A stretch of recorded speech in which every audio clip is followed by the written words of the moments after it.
Hello mga kabinyanense! Welcome to BPLO TV, kung saan makikita at mararanasan po natin ang mga iba't ibang aspeto ng pagninegosyo dito po sa lungsod ng Binyan. Ako po si Atty. Vance at ngayong hapon, samahan nyo kaming tikman ng mga nagsasarapan at mga nagtitrending na pagkain dito po sa Binyan Plaza. Dahil basta bago at uso, Indian sa Binyan! Okay, Mima, syempre dahil tapos na tayo mag-order ng ating mga imumukbang for this afternoon, pupunta na tayo dito sa kung saan pwedeng makita. Dining area nila. Oh my God! At backdrop po, ang orihinal na bahay na tinirahan ng ina ng ating national hero, Jose Rizal. Wow! Ito ang Alberto Manson. Napakaganda.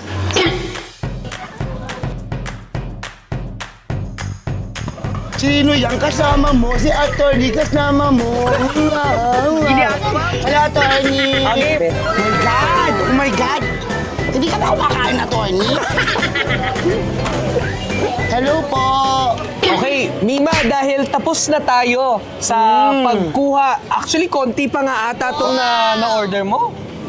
Okay, will this be enough for you? Oh my God, it's more than enough, attorney, actually. Okay. So ito pa lang yung ating mga na-order at marami pa po tayong mga pwede pang orderin at tikman dito po sa Binyan Plaza. Pero ito po ang mga the best na hinanda sa atin ng ating mga businesses dito po sa Binyan Plaza. Okay, kaya naman, attorney, kaagapay po ang Mima ng Bayan. Inaanyayahan ko po ang mga businessman dito po sa Binyan, Laguna na kumuha kayo ng mga permit sa BPLO. Dahil ito ang inyong kasangkapan para magkaroon ng isang masagana at maayos na hanap buhay. Tama. At alam mo ba, Mima, na-awardan ang BPLO at ang City of Binyan ng Presidente ng Pilipinas? Wow! July 10, isa po sa mga awardees ang City of Binyan, di ba? Okay, sige. Ang gagawin natin, iisa-isahin natin yung mga food, titikman natin at kokomentan natin kung at alamin natin kung magkano and things like that para mabisita ng ating mga kababayan dito sa Pilipinas, hindi lang dito sa Binyan. Dahil si Mima, kilalang kilala sa social media, ang bunganga, straight to the point lang.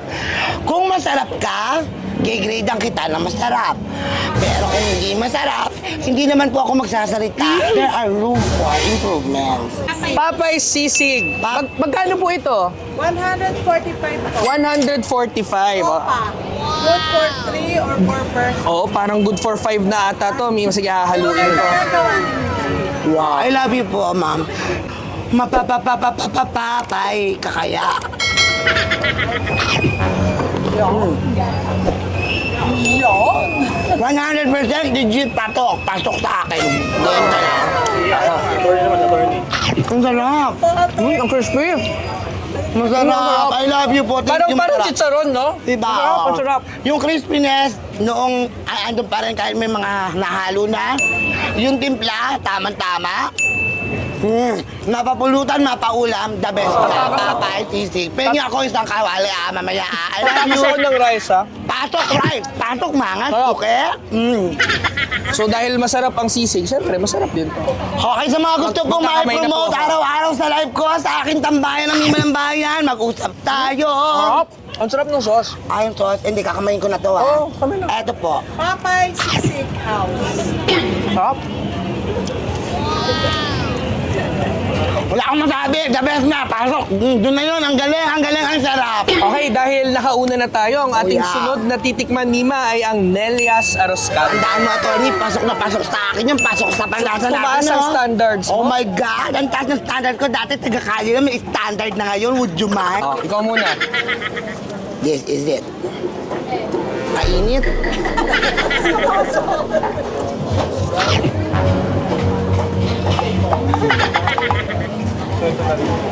Ito, kinalakihan na kasi talaga to ng mga binenense. Comfort food ng Yes, Pilipino comfort ang food.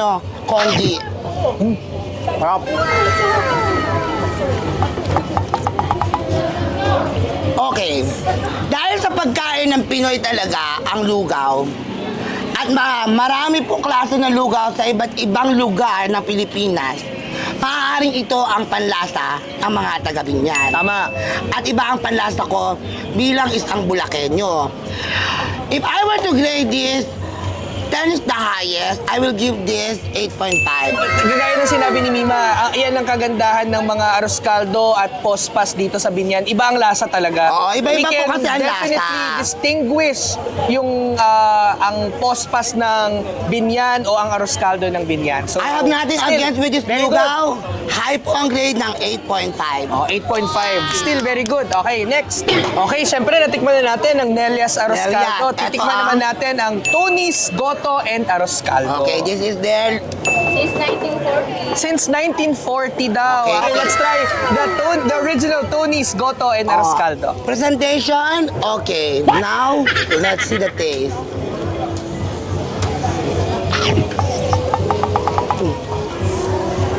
Nice one.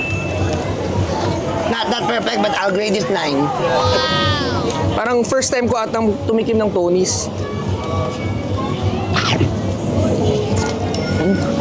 Oh. 9.8, that's fair. Sometimes, sa pagluluto, wag nating yung gusto lang natin. Saalang-alang natin yung ating customer. Yun po ang the best na kusinero, sinasaalang-alang ang kanyang pinaglulutuan. Pero ang kagandahan ng natikman nating dalawang Goto and Arroz Caldo, iba talaga yung lasa. Iba ang lasa, ng magkaiba Goto ng at Arroz lasa. Caldo dito sa Binyan. Comfort food po talaga kasi ng mga Binyanense ang Arroz Caldo at Goto. Kaya pasok na pasok sa panglasa ng bawat Binyanense ang tinikman natin ng Nelias Arroz Caldo at Tony's Goto and Arroz Caldo. At kagandahan pa, Tony, dahil hindi po ako tayo na taga dito, hindi ko kilala yung mga ari niyan, kaya napakaganda po na akong tinawag ninyo para mag-gradean talaga ang produkto. Oo, pero pasadong-pasado pa rin ang grado ng ating mga Gotos and Arroz Walang bagsak. Caldo. Na trending Mima na Juanas Halo-Halo. Bata pa lang po ako, ang nanay ko po sa probinsya ng Bulacan ay nagtitinda po ng halo-halo. And I may say that my mom's halo-halo is good enough. And now this is trending, kamo, sa social media, I'll taste this. This is the overload ube. Yes, mahilig ka pa naman sa overload. Yes. Gusto ko yung nag-uubi-ubi ka. Pag ako.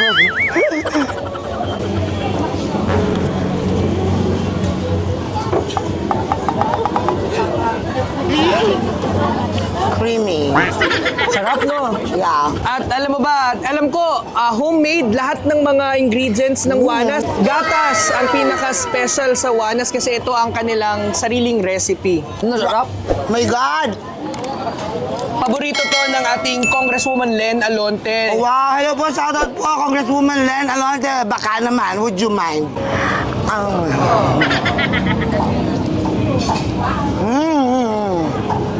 O, Mima, tikim lang ha, hindi ubos. Ikaw ang ubusin ko, mamaya. Ang sarap, sobra. Oh my God! 100% pasok! Perfect 10! O, perfect 10 ang Juanas Halo-Halo sa ating Mima ng Bayan. Okay? Okay, dahil ang barbecue ay tandyang sa buong Pilipinas at isa sa mga masarap na pagkain natin, upakan na natin yan. Okay. Okay, dahil kay Thanos, may tanod ka na, may barbecue ka pa. Okay, ako ang uuna ha. Okay, mauna ka. Ang sarap.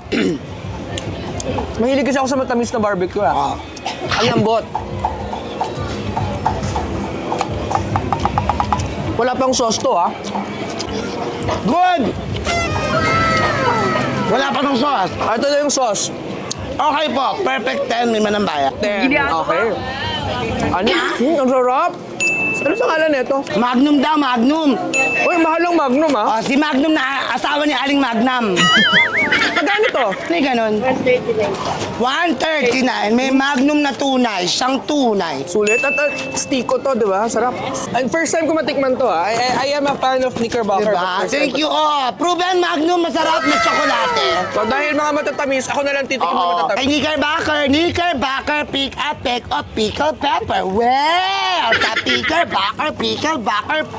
Alam mo, hindi lang tayo nabubusog sa mga pagkain na inihanda ng ating mga concessionaires dito sa Binyan Plaza. Busog na What busog is din concessionaires, attorney? mga stores na lang siguro. Oh, inaano ka ba kasi? Terminology, Oo. So, busog na busog din tayo sa mga patawat, banters, at mga totoo at genuine na reviews ng ating Mima ng Bayan. Ang sarap! Ang sarap. Mas masarap ka dyan. I love you. I love you. I love you. Parang mas masarap ka dito. Talaga. I am a fan of strawberry. Ang dami ko na natikman sa Knickerbocker. Friend ko ang may-ari ng Knickerbocker. Ay, friend. Okay. Diba? Ma'am Tina, shout out. Maraming salamat. Ma'am Tina! Hi! Hello po! Would you mind? Pakabuhayan showcase Knickerbocker. Would you mind? Sarap. Aftertaste na strawberry na powder na hindi ko maintindihan. Basta ang sarap. Oh, dahil masarap, amin na nga yan. Amin na yan. Tingnan mo, tingnan mo. Okay. Konting-konti ah. Para, ang lakas oh my God, nainglab ako sa laway mo, ha? Titikman naman ni Okay. Mima ngayon ang Mama Bass. Mama Bas. Bas, dahil sa Bas, may Bas ka.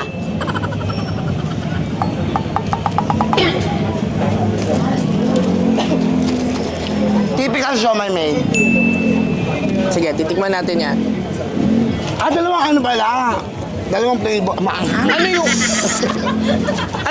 Ano yung color yellow? Shark's fin? Chicken. Etong white? Pork. Natikman ko na to sa business. Naparami ka naman kasi very tender. Alam mo yung lasang imbutido na... What is tender? Malambot. Tender. Malambot. Ang hanghang. Ang hanghang. Ang hanghang may sipa, which I like kasi I love spicy things. Okay. Very tender, parang imbutido yung Yeah. yung lasa. For me, the tenderness is there. The siomay aroma and the siomay taste is there. So for me, it's a 10. Homemade, napakasarap. A must try here in Binyan. At syempre, dahil marami pa po tayong pinrepare para sa hapon na ito, magtatawag pa po tayo ng ibang titikim para sa ating Binyan Plaza Food Crawl.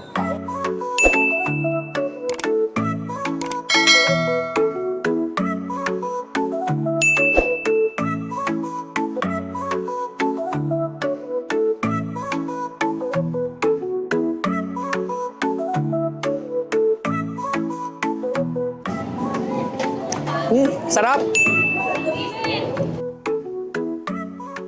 Awitan kita, attorney. Awitan kita, attorney.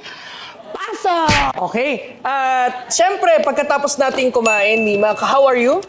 I'm so full. Oo. At It's your first time, kagaya ko, na magkaroon ng mag-participate sa mukbang. Oo, talaga How was the naman. experience? very, very good experience. Kasi grabe, alam mo, it's very overwhelming to see a lot of food, 'di ba, sa table. Tapos parang nalilito rin ako kung anong uunahin ko kasi excited akong tikman Pero ako, lahat. alam mo ba, attorney, alam na alam ko kung anong uunahin ko. Oh, anong uunahin mo? Ikaw. Dahil natikman natin, Mima, ang lahat ng mga food kanina ng ating mukbang, magbigay ka ng in particular Okay, order in na pala. particular, the best ko. Ano yung talaga. pinaka-best mo na ngayon, pag kanina, yung naaalala mo pa rin ngayon? Ha! Sabi nga ni Chris Aquino, ha! The best sisig in town. Sisig. Oh my God, di ko siya makakalimutan. Ako, ang best na natikman ko doon ay ang... parang yung... Kasi first time kong tikman, yung may Magnum. Yung Knickerbocker. Napakasarap. Oo. Tapos, second. Sino second mo? Second ko, I think the lugaw, yung isang lugaw. Yung Tony's. Oh, yan. Yun, yung Tony's. Ako, ang second ko, malapit lang, ay yung Wanas Halo-Halo. Ay, yan ba yan? Yung ube, overload. Naku, Diyos ko, Lord. Sobrang sarap. Hello! Yeah, tapos at least parang tie sila ng Mango Madness din Yes, sa and alam nyo na, barbecue. barbecue. Yan, oo. Yan yung mga tumataga sa aking isipan dahil ito ang nakakuha ng aking kiliti. Yon, at maraming Wow. salamat, Mima, sa pag-visit sa amin at sa pagiging unang-unang guest Wow. ng BPLO TV. And we are so happy. Kitang-kita mo naman, overwhelming ang suporta at pagdagsa ng tao at mga Binyanense sa pagdating mo dito sa Binyan.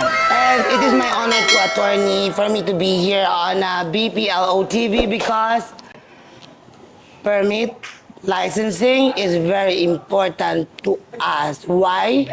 It is where we can give back to our government. Kumikita tayo, magbalik tayo sa gobyerno.